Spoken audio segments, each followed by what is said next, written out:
Ainda falando sobre produto, é importante a gente ter conhecimento de uma teoria que é chamada ciclo de vida do produto. E por que essa teoria é importante? Ela é importante porque ela vai dizer o seguinte, ela vai explicar que o produto, a partir do momento em que ele é lançado no mercado, ele passa por diferentes etapas.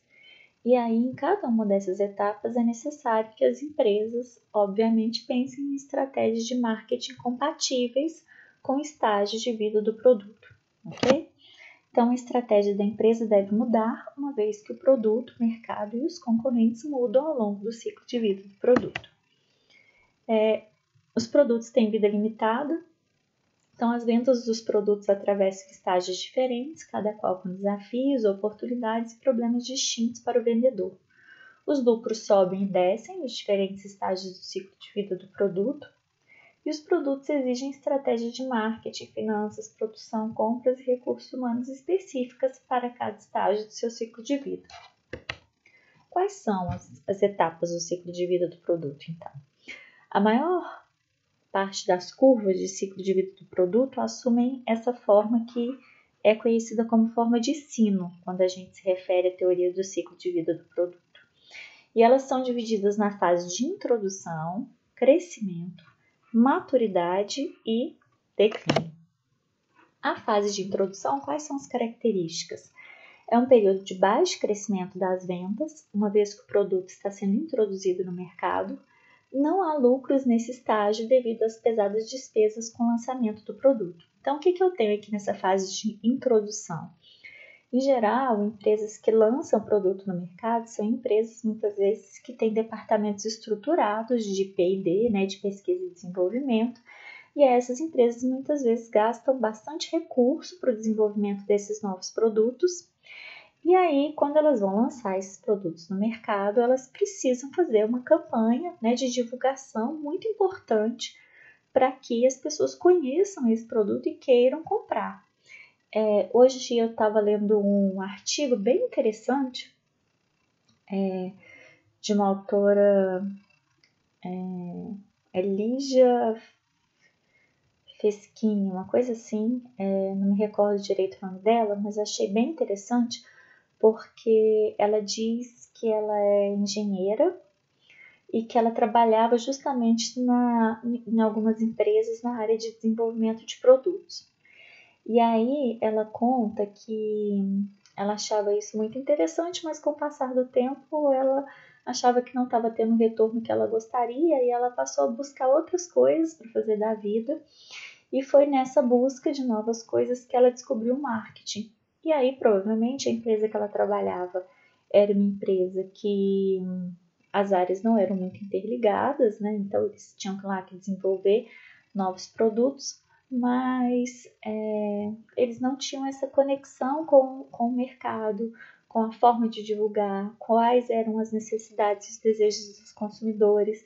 E aí ela conta que a partir do momento que ela foi estudar marketing, ela fez uma especialização e acabou depois fazendo mestrado, um doutorado na área voltada a essa área de desenvolvimento de produtos, mas dentro da área de marketing, é que ela foi ver e refletir um pouco sobre como muitas vezes a área de desenvolvimento do produto ela é centrada em si mesma, Então, os engenheiros e tal, eles estão bastante envolvidos com aquilo que eles estão criando, sem perceber a relação daquilo que eles estão criando, muitas vezes, com o mercado, e sem pensar em como fazer com uma estratégia que faça com que esse produto, que está sendo desenvolvido dentro de um laboratório, por exemplo, ele possa chegar de fato até o consumidor e dar lucro, Então, eu achei bem interessante o material.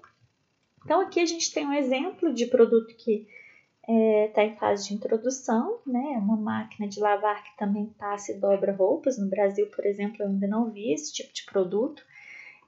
Eu vi essa propaganda em relação ao produto lançado nos Estados Unidos. E aí, em geral, o que acontece com os produtos nessa fase de introdução? Eles são produtos que são caros, São novidade no mercado. Então, até por isso, eles têm uma venda relativamente reduzida. A partir do momento que uma empresa lança, muitas vezes outras empresas já têm alguma coisa bem próxima sendo desenvolvida, ou são empresas que são seguidoras, que a gente diz, né, quando a gente fala de estratégia de inovação, então são empresas seguidoras que rapidamente copiam aquele produto que está sendo lançado pela empresa inovadora, às vezes com algumas modificações, ou mesmo a partir do momento em que mais gente toma conhecimento da existência do produto, por mais que ele seja às vezes oferecido por uma única empresa ainda, isso possibilita que o produto entre numa fase de crescimento. Então, nesse período, eu tenho a rápida aceitação do mercado e as empresas melhoram substancialmente o lucro, ok? Então, nessa fase aqui, muitas pessoas passam a ter o produto inovador que foi lançado no mercado. Né? Se a gente for pegar, por exemplo, as TVs, né? Quando a gente teve a mudança de padrão tecnológico das TVs, no primeiro momento, uma TV, eu lembro que quando as primeiras TVs de LED, por exemplo, foram lançadas, uma TV custava R$5.000, né? E uma TV que não era muito grande. Depois as TVs foram se tornando mais baratas e aí elas tiveram uma popularização, né, no processo de compra, e aí quase ninguém hoje em dia ainda tem uma TV de tubo. Eu conheço algumas pessoas que ainda têm, mas enfim, quase ninguém mais tem, né? Porque a TV de tela plana e tudo mais passou a ser um item acessível para as pessoas. Por fim, a gente tem a terceira fase aqui, que é de maturidade.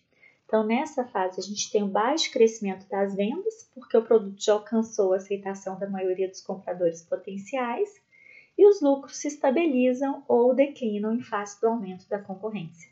Então, nessa fase aqui, por exemplo, a gente tem pesquisas que mostram que 98% dos lares brasileiros têm fogão, ou seja, praticamente todo mundo tem fogão. Então, o que as empresas precisam muitas vezes nessa fase de maturidade?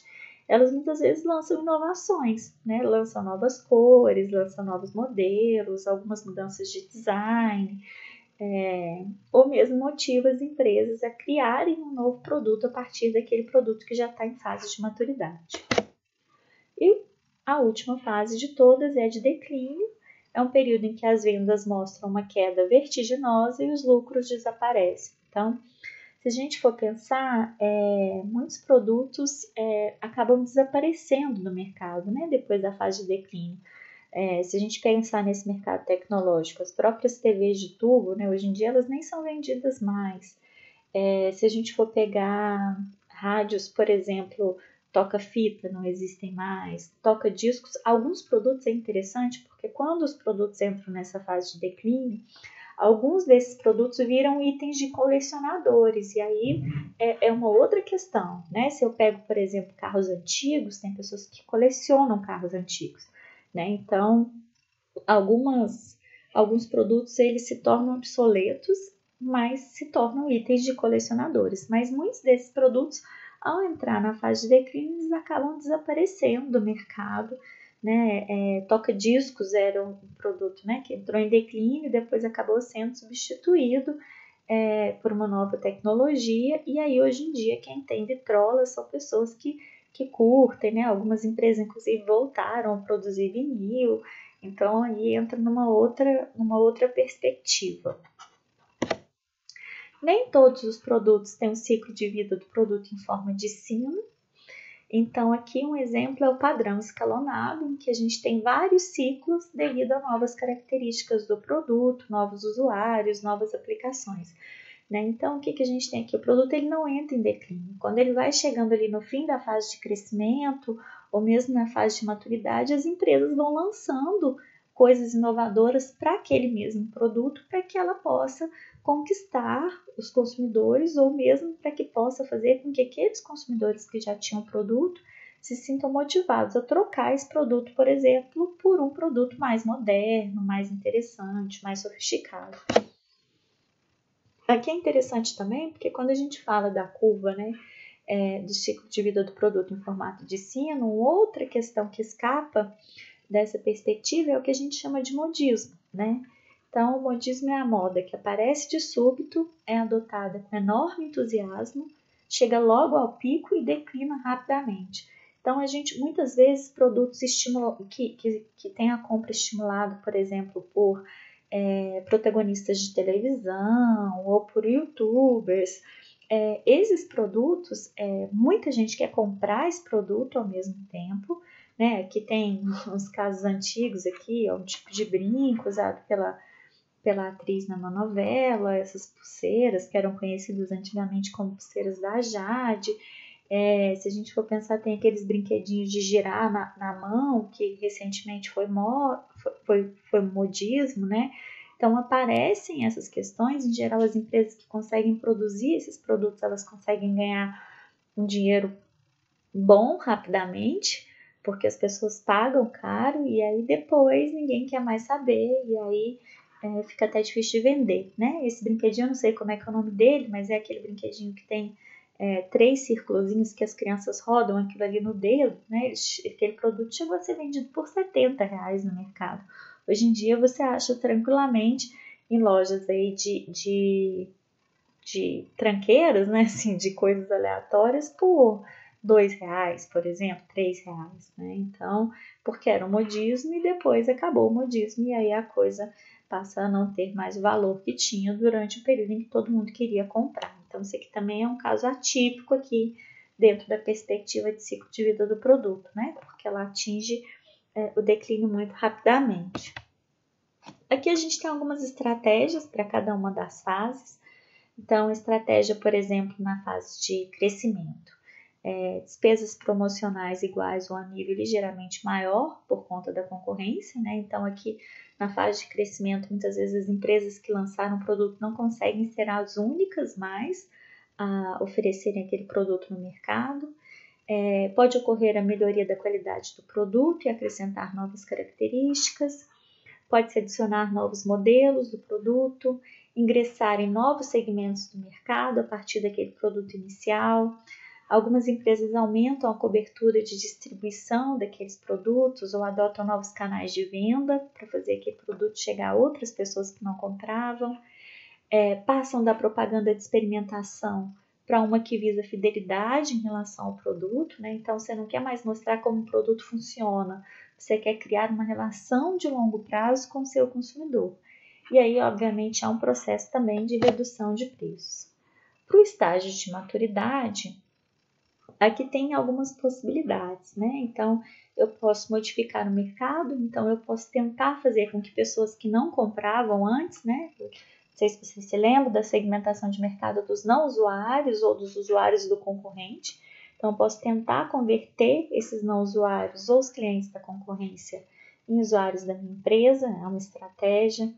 Eu posso melhorar a qualidade ou adicionar atributos ao estilo do meu produto, ou eu posso até mesmo modificar o meu plano de marketing e pensar, às vezes, em cobrar um preço mais barato, em pensar em ampliar a minha cadeia de distribuição, a mudar a minha forma de comunicação para, por exemplo, tentar atender esses não usuários. Então, as estratégias, percebam que as estratégias para o estágio de crescimento de maturidade, elas são muito próximas, né?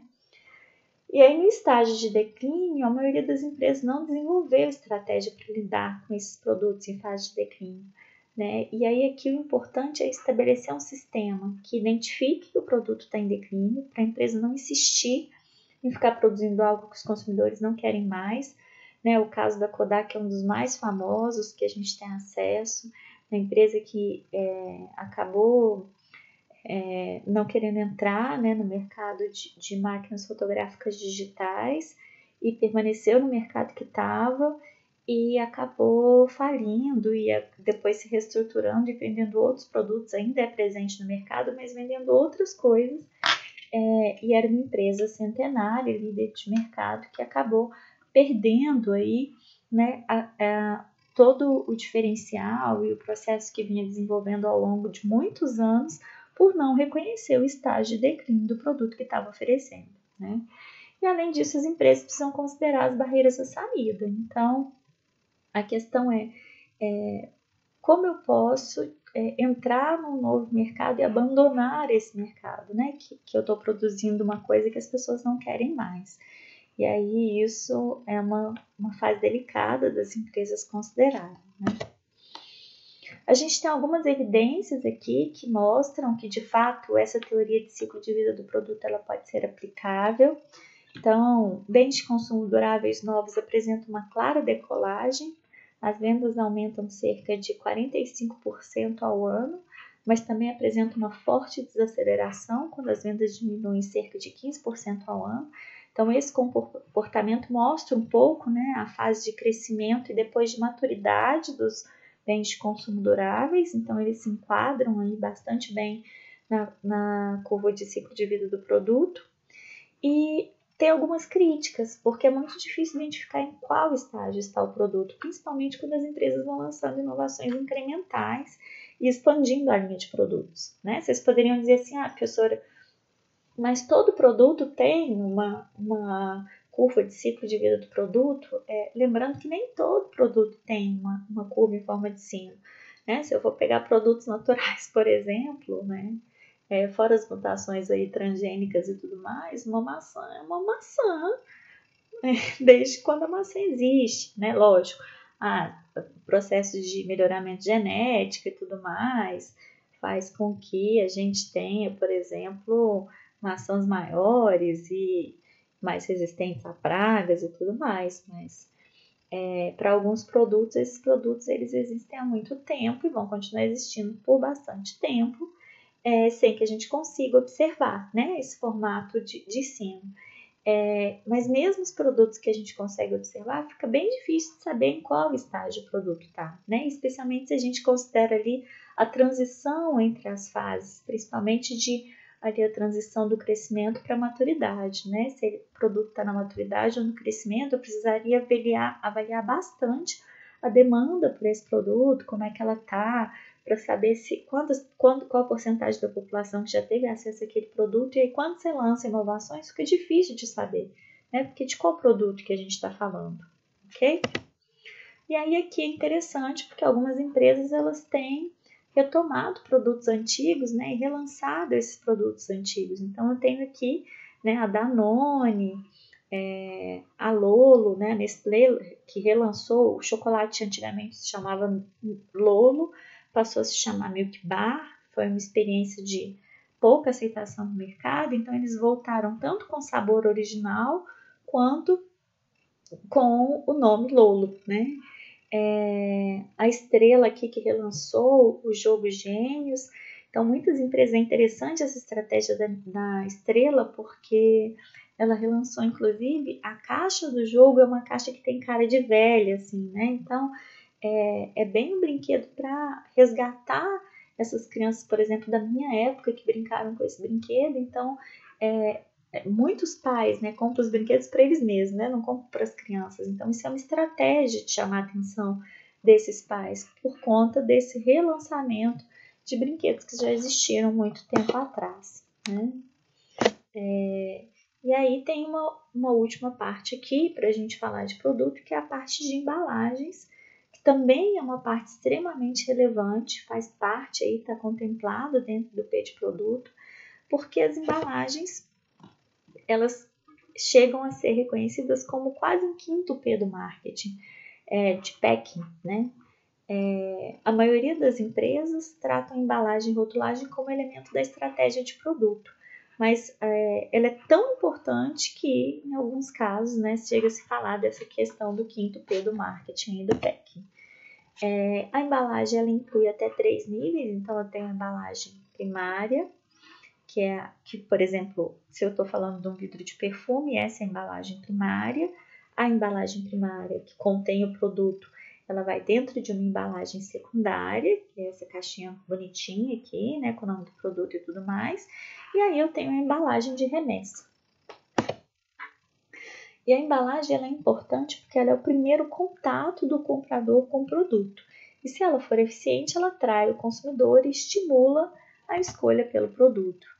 É interessante aqui, um número crescente de produtos é vendido na forma de autosserviço, ou seja, a pessoa vai lá e compra, né, sem precisar de alguém que mostre o produto para ela.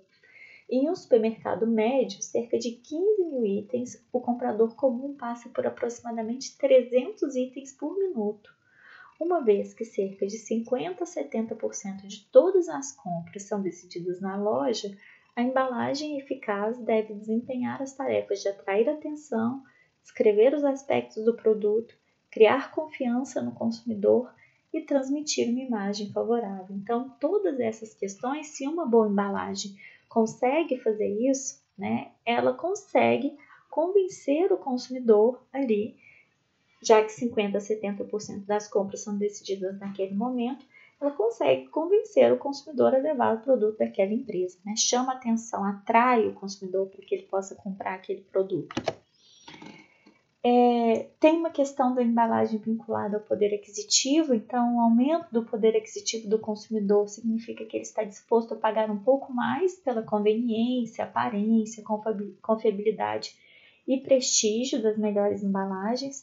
Então, por exemplo, se eu tenho poder aquisitivo mais alto, eu posso escolher, em vez de comprar um biscoito que vem num pacote, que eu vou abrir e depois não vai ter como fechar, comprar, por exemplo, um biscoito numa lata, ou um panetone numa lata, ou comprar uma embalagem que abre e fecha, ou comprar uma embalagem mais resistente, mais bonita, né? E aí, hoje em dia, a gente cada vez mais importante, né? A gente tem oportunidades aí de inovação, as empresas têm lançado coisas incríveis, mas embalagem ainda é uma questão que muitas empresas deixam a desejar, né? Muitas empresas que têm aquele abre fácil, o negócio não abre fácil. Muitas empresas têm colocado a possibilidade daqueles lacrezinhos que você, depois que você abre a embalagem no primeiro momento, você consegue ter aquela linhazinha que você pressiona e a embalagem continua fechada. Algumas funcionam, outras não. Os pacotes de bolacha, por exemplo, tem aquela tirinha vermelha que você puxa e o pacote abre, mas que muitas vezes você puxa e o pacote não abre coisa nenhuma. Embalagens, por exemplo, de sachês, ketchup, maionese, muitos deles é quase impossível, né, conseguir abrir sem ter uma faca ou uma tesoura. E aí é interessante porque nesse contexto que a gente está, né, a gente tem, eu pelo menos já fiz muito isso, né, pegar, por exemplo, um sachê de ketchup e abrir com dente. Hoje em dia isso é impensável, né, num contexto de pandemia, você abrir qualquer coisa com a boca, pelo contrário, né, o processo que a gente está agora leva as empresas a terem que refletir qual é o tipo de embalagem mais segura e mais prática, por exemplo, hoje em dia em que a gente faz compras e o recomendável é que você lave as compras quando elas chegam no mercado. Né? Eu, por exemplo, comprei farinha de trigo. Muitos pacotes de farinha de trigo são de papel. Como é que eu vou lavar uma embalagem de papel? Obviamente que eu não vou. Como é que eu vou passar álcool numa embalagem de papel? Para que ela fique de fato limpa, eu não consigo passar álcool, porque eu vou acabar estragando a embalagem do produto. Então, por exemplo, isso me faz, hoje em dia, quando eu compro farinha de trigo que vem em embalagem de papel, eu coloco a farinha de trigo isolada lá na área de serviço, ela fica lá uns dias até eu resgatar ela e colocar ela dentro do armário. Mas, se, por exemplo, eu tenho a oportunidade de comprar uma farinha que vem numa embalagem plástica, eu prefiro hoje em dia, porque eu posso pegar a embalagem, colocar na pia e lavar com água e sabão, né? Então, essas novas questões, por exemplo, no cenário que a gente está inserido, tem que fazer com que as empresas repensem em como elas vão oferecer esses produtos, qual vai ser a embalagem dessas empresas hoje em dia, né? Para facilitar, por exemplo, entre outras coisas, o processo de higienização. E aí a embalagem ela tem como objetivos identificar a marca, transmitir informações descritivas e persuasivas, facilitar o transporte e a proteção do produto, fornecer orientações sobre armazenagem em casa, fornecer orientações sobre o consumo do produto. E aí aqui a cor é um aspecto particularmente importante da embalagem, incorpora significados diferentes de acordo com a cultura e o segmento de mercado. A gente vai ver um pouco isso em gestão de marcas mês que vem. Uma pesquisa mostra que a cor do logo influencia entre 60% e 80% das decisões de compra, então isso é muito importante as empresas estarem atentas.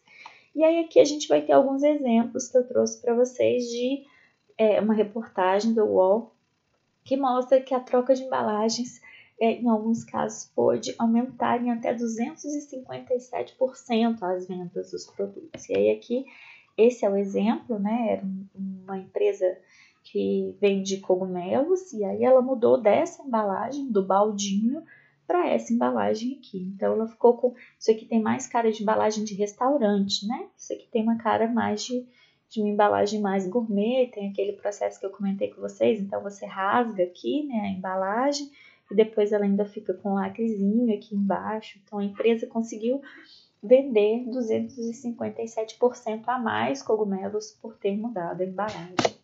Aqui a gente tem algumas outras mudanças, né? Então, a Nestlé passou dessa embalagem para essa outra embalagem que tinha um formatozinho aqui, né? Como se fosse um corpo de mulher. E aí, talvez porque hoje as mulheres estão cada vez mais preocupadas em emagrecer, não sei se foi essa motivação, não conheço, né? Fico pensando, né? Que com essa proposta de vida saudável e tal, é mais interessante ter uma lata mais slim do que a lata mais com formato de curvas, né? E aí a possibilidade de não precisar mais de um abridor de latas, né? Para você conseguir abrir uma lata. Você já vem aqui com um anelzinho que você puxa e a lata é aberta. Aqui também tem a questão do Gatorade, né? Eles mudaram, fizeram uma embalagem mais compridinha e com abertura que facilita, por exemplo, a bebida, né? Tomar a bebida no bico. Isso é uma outra questão também, que hoje em dia, né, a dispensar até que ponto é viável, né? Até que ponto que hoje em dia não seria mais interessante retornar a ter uma embalagem que fosse completamente protegida a área de contato aqui do consumidor. Lógico que o consumidor, o ideal seria sempre lavar, mas será que o consumidor de fato lava, né, essa embalagem antes de consumir? Mudanças aqui no Pó Royal também, que passou dessa latinha tradicional a embalagens plásticas, e aí hoje em dia várias outras marcas já copiaram. O algodão aqui, York, né, o tanto que ficou mais arrumadinho aqui a embalagem do algodão. Então, alguns exemplos. E é interessante porque é uma questão importante que, inclusive, muitos consumidores estão bastante preocupados hoje em dia, envolve o descarte das embalagens, né? Então, até que ponto essas embalagens elas podem ser retornáveis, reaproveitáveis, ou até que ponto elas podem causar o mínimo possível de impacto negativo no ambiente. E aí é interessante, isso aqui é uma reportagem que fala de uma cervejaria que começou a produzir aros comestíveis para evitar a morte de peixes nos Estados Unidos. Então, eles identificaram que uma quantidade grande de espécies morria porque as pessoas jogavam fora em lugares inapropriados, né, as embalagens que serviam para guardar, né, aquele tipo engradadozinho de plástico, na qual vinham as latinhas de cerveja, e aí eles desenvolveram uma embalagem que ela pode ser comida pelos animais, que ela não faz mal para os animais, né? Tem um videozinho bem interessante, não consegui anexar aqui nos slides, fica pesado demais, mas se vocês procurarem aí, provavelmente vocês acham a empresa e o vídeo, é bem interessante, eles explicam todo o processo produtivo da embalagem, e inclusive entrevistam consumidores que relatam que estão dispostos a pagar mais por uma embalagem que eles sabem que não vai contaminar o meio ambiente, que não vai fazer mal, não vai matar os animais. Aqui tem um processo de desenvolvimento, uma reportagem um pouco antiga, mas que traz um estudo aqui de uma pesquisadora da Unesp. Não vou ler toda a reportagem, mas basicamente ela estava tentando desenvolver uma película protetora para as pizzas que seriam películas comestíveis. Sabe quando a gente compra a caixa com a pizza congelada? Ela vem na caixa de papelão e aí envolvendo a pizza tem um saco plástico, né? Esse saco plástico, essa pesquisadora da Unesp, a Márcia Moura, ela estava tentando desenvolver essa película comestível, né? Então ela tinha testado banana, goiaba e mamão aí como possibilidade aí de desenvolvimento desse filme, né? Não convencional, né? Que não é feito de plástico.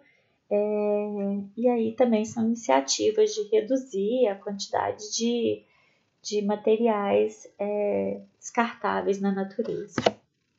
Aqui é interessante porque essa iniciativa ela já foi desenvolvida por algumas empresas, e aí eu não sei se vocês sabem, mas as pastilhas M&M, né, o slogan derretem na sua boca, não na sua mão, é como se fosse a reportagem traz como se fosse um avô da tecnologia que a pesquisadora da Unesp está desenvolvendo, porque eles dizem que as casquinhas coloridas foram inventadas para proteger o chocolate. Então, é como se a casquinha colorida fosse a embalagem, né, do chocolate M&M, uma embalagem comestível.